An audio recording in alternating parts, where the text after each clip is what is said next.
Ese wari uzi ko igihugu cya Norway cyangwa se Norvege gifite abaturage miliyoni 5,600,000 gusa, ariko kandi kikaba gifite peteroli na gaze byahinduye ubutunzi bw'iki gihugu? Ariko igitangaje si peteroli gusa. Norway iherereye mu majyaruguru y'Uburayi kandi hana imipaka n'ibihugu bitatu birimo Swede, Finland ndetse n'Uburusiya. Iki gihugu gifite ubuso bwa kilometero kare 323,781, bivuze ko ari igihugu kinini mu buryo bw'ubutaka ariko gituwe n'abaturage batari benshi. Norway izwi cyane kuri fjords, imisozi migari izamuka hagati mu mazi. Mu majyaruguru yayo ushobora kuhabona Northern Light. Mu gihe cy'impeshyi hari ahantu izuba rishobora kumara igihe kirekire ritarenga. Ariko ikintu gitangaje cyane ni ubukungu bw'iki gihugu.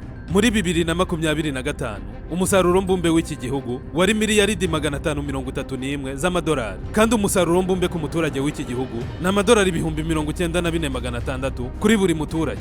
Bivuze ko umuturage wa Norway buri mwaka agomba kwinjiza amadolari 94,600. Norway kandi yakoresheje umutungo kamere wayo mu kubaka ikigega cy'ubukungu gihuriweho n'abaturage bose, gifasha igihugu mu kubika umutungo kamere w'igihe kirekire. Bivuze ko haramutse havutse ibibazo, buri muturage yabona amafaranga avuye muri iki kigega ashobora kumugoboka. Dore nk'ubu iki kigega kirimo tiriyoni 2 na miliyaridi 3 z'amadolari. Biramutse bibaye ngombwa ko abaturage bose bo muri iki gihugu bagabana aya mafaranga, buri muturage yahabwa ibihumbi 424 byose. Norway cyangwa se Norvege kikaba igihugu gito ku mubare w'abaturage ariko gifite ubutunzi bukomeye cyane.